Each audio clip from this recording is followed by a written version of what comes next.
बांग्लादेश के लोग पाकिस्तान से प्यार का इजहार कर रहे हैं और भारत के खिलाफ बात कर रहे हैं, भारत से नफरत कर रहे हैं। इसका रीज़न क्या है? पाकिस्तानी मीडिया पे बातचीत की जा रही है। तो आज इसी हवाले से वीडियो है।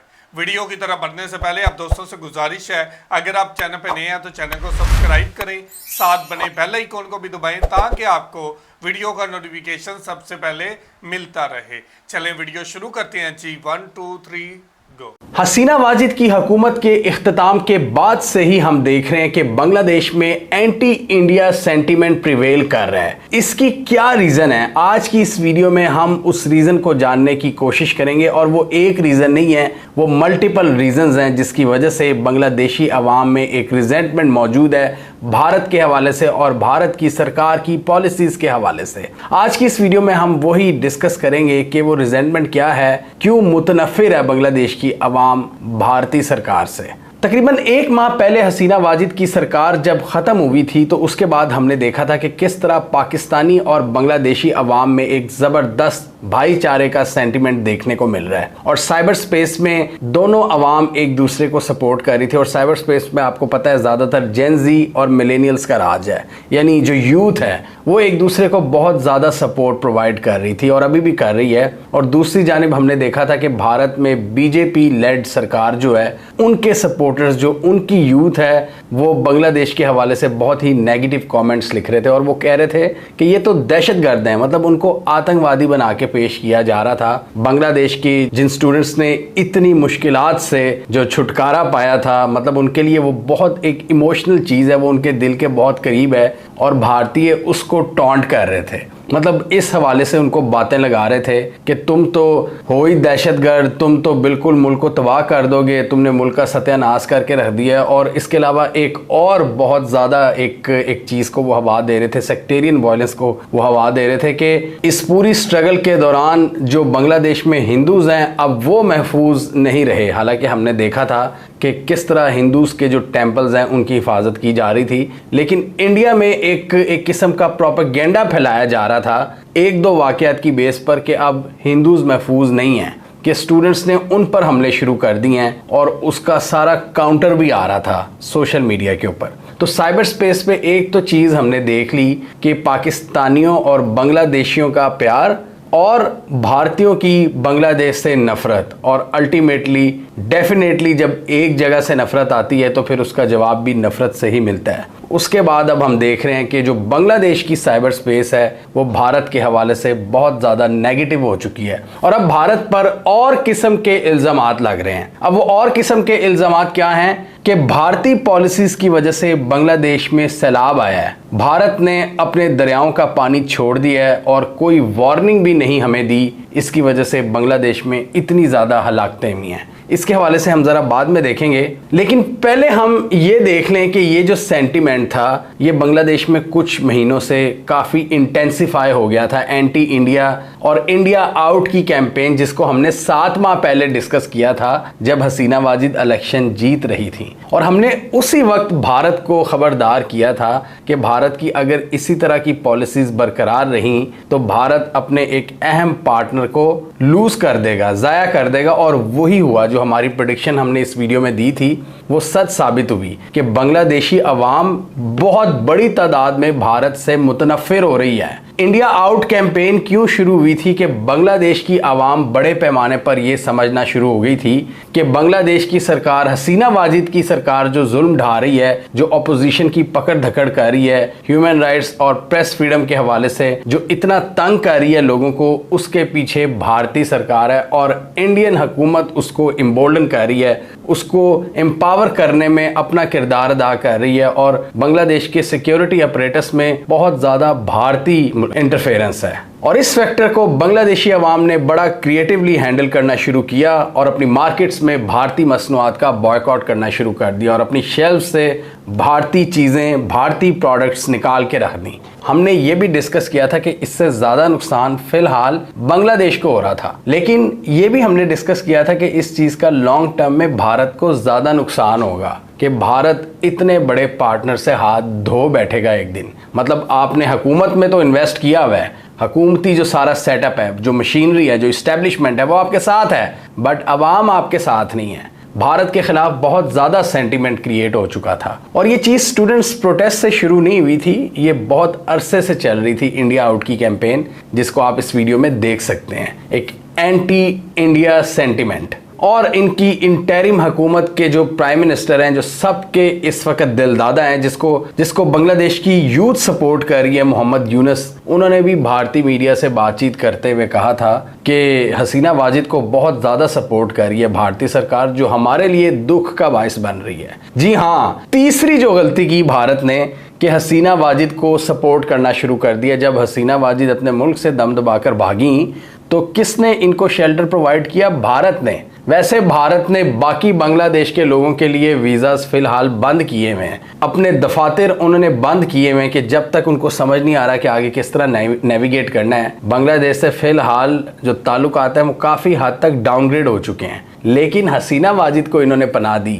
जब पूरी दुनिया ने हसीना वाजिद को पनाह देने से इनकार कर दिया तो मोदी सरकार ने इनको पनाह दी। और शुरू में हमने इस वीडियो में डिस्कस किया था, इन्होंने सोचा होगा कि किस तरह इनकी वापसी कराई जाए, अजीत डोवल वगैरह से मुलाकात की, लेकिन बना कुछ नहीं। क्योंकि जो प्रोटेस्टर्स थे और जो स्टूडेंट्स थे वो आर्मी के सामने खड़े हो गए कि जी हमें हसीना वाजिद की वापसी कबूल नहीं है। वहाँ की फौज ने लोगों के सेंटीमेंट का ख्याल किया, एहसास किया कि लोग क्या चाहते हैं। लोग अब उस डिक्टेटर को नहीं वापस चाहते। और इस डिक्टेटर को किसने इम्बोल्डन किया? इंडिया ने। और इसमें एक और इम्पॉर्टेंट एलिमेंट आ जाता है यहाँ पर जमाते इस्लामी का। जमाते इस्लामी पर जिस तरह का ब्रूटल क्रैकडाउन किया है पिछले 10-15 सालों में हसीना वाजिद ने, क्योंकि इनकी ये चौथी टर्म थी, consecutive term as a prime minister, इन्होंने इन सालों में जमाते इस्लामी को कुचल कर रख दिया। और वहाँ के जो बड़े बड़े जो बुजुर्ग उनके लीडर थे, 70-70 साल के लोग थे, उनको फांसियां दी। तो वो भी एक बहुत बड़ी तादाद में मौजूद है बांग्लादेश में। तो उसकी वजह से भी एक आम आवाम में एक नेगेटिव सेंटिमेंट गया कि ये किस तरह ट्रीट कर रही है अपने ऑपोजिशन लीडर्स को। और फिर बीएनपी जो दूसरी सबसे बड़ी जमात है, बांग्लादेश नेशनलिस्ट पार्टी, इनकी जो लीडर थी खालिदा जिया, इनको जेल में रखा हुआ था। 80 साल के करीब उनकी उम्र है, उनको भी छोड़ दिया इस नई हुकूमत ने। और इसके साथ ही एक बहुत बड़ा पैराडाइम शिफ्ट देखने को मिला हमें पिछले दिनों कि ये जो नई इंटरिम हुकूमत बनी है, प्रोटेस्ट के नतीजे में इन्होंने जमाते इस्लामी पर से भी पाबंदी उठा ली है। ये एक बहुत बड़ा, जिसे कहते हैं, पैराडाइम शिफ्ट हुआ है बांग्लादेश के अंदर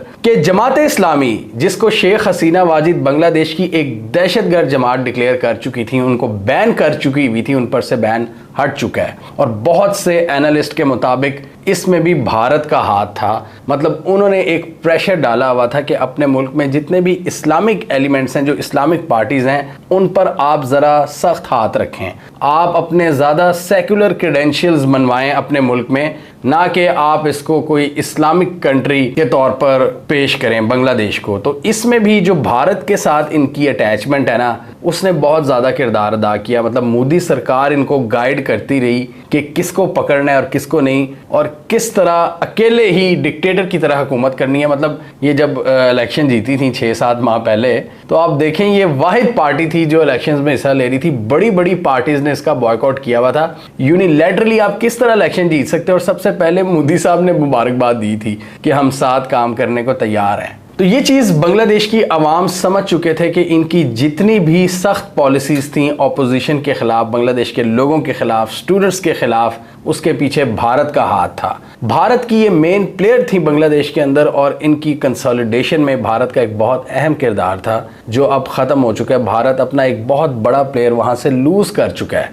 और फिर जिस तरह इन्होंने प्रोटेस्टर्स को रज़ाकार कहा, रज़ाकार वो लोग थे जो उस वक्त पाकिस्तान के साथ थे और जो फ्रीडम फाइटर्स के ख़िलाफ़ थे। तो इन्होंने बिल्कुल भारत की तर्ज पर ही, बल्कि मैं भारत नहीं बल्कि साउथ एशिया की तर्ज पर बांग्लादेश के स्टूडेंट्स को रज़ाकार कहा, यानी देशद्रोही, गद्दार, एंटी नेशनल कहा। और कहा कि जो हम फ्रीडम फाइटर्स और उनके बच्चे हैं, हम ही सिर्फ ट्रू पैट्रियट्स हैं बांग्लादेश के।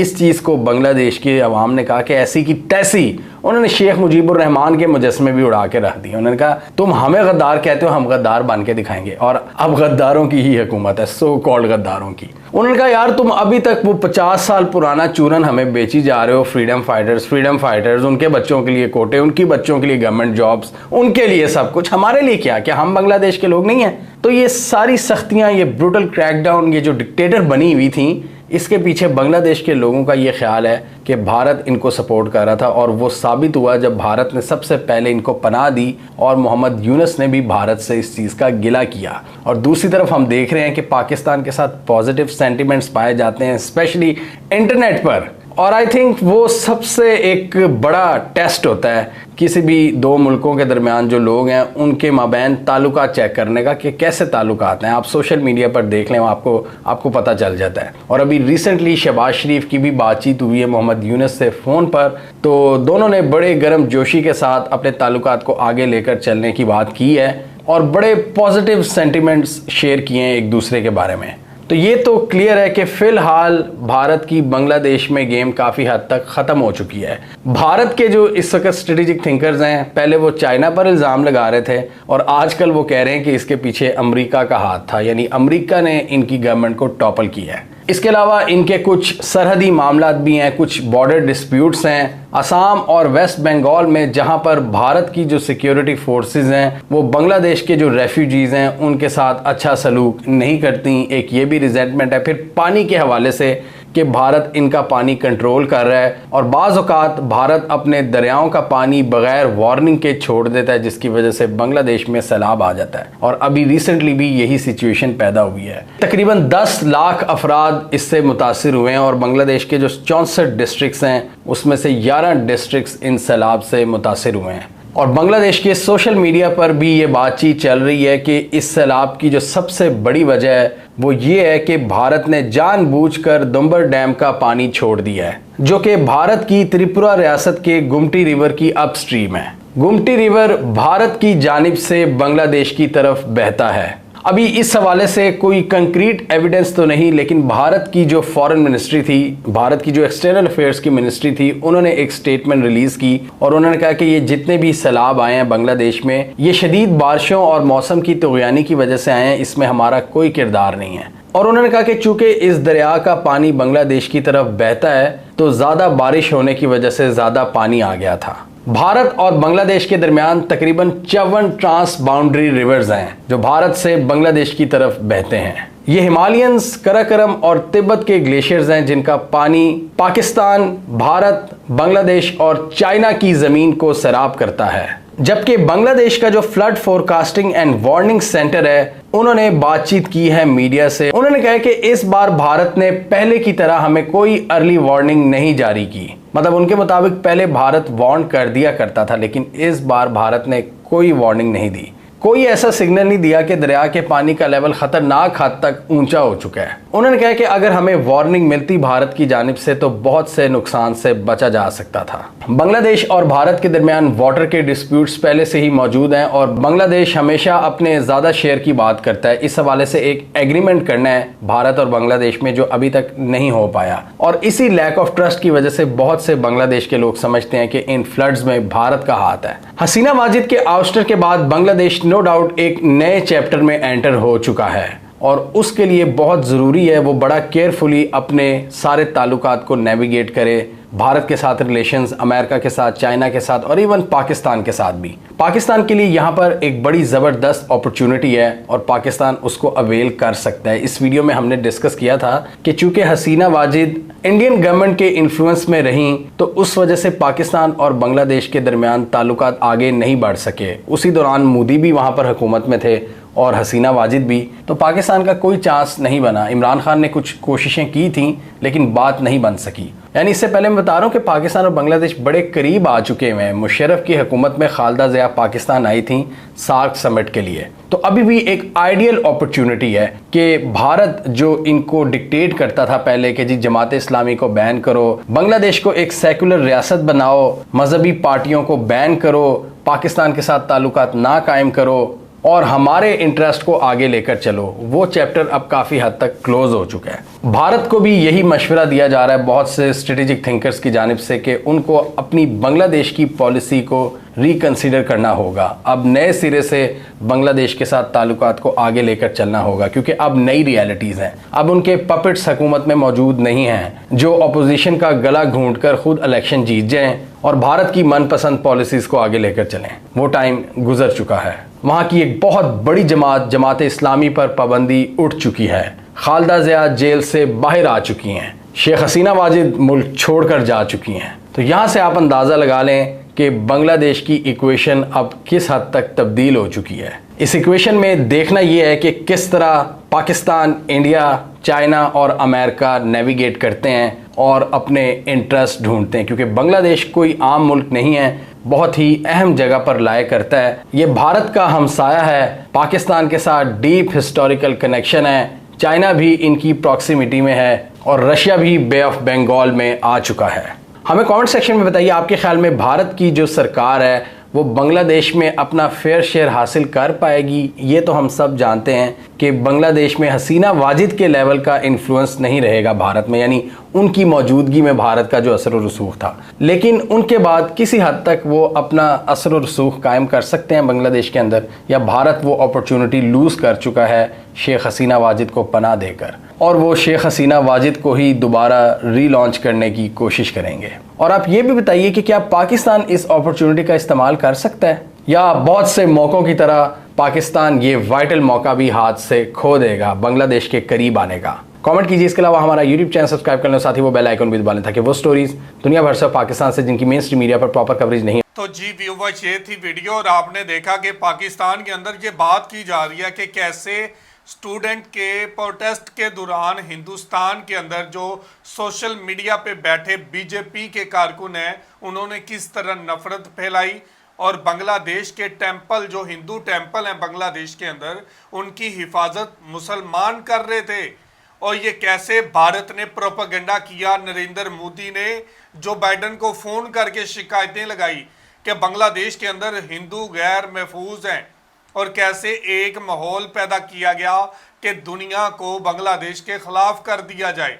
बांग्लादेश के स्टूडेंट को दहशतगर्द बना के पेश करने की कोशिश की गई, और दूसरी तरफ पाकिस्तान के सोशल मीडिया के ऊपर पाकिस्तान की यूथ बांग्लादेशी भाइयों के साथ खड़ी थी, बांग्लादेश की बात कर रही थी, बांग्लादेश के साथ प्यार और मोहब्बत की बात कर रही थी, बांग्लादेश के स्टूडेंट को सपोर्ट कर रही थी।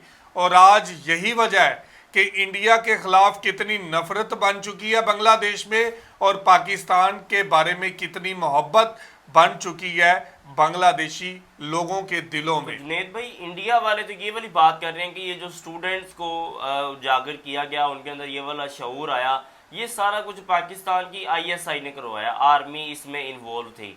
तो इसके बारे में क्या कहना चाहेंगे आप? वो वसीम भाई कहते हैं कि गले में पड़ा ढोल बजाना ही पड़ता है, तो अब वो सोचते हैं कि जो हमने किया है उसको मिटा दें।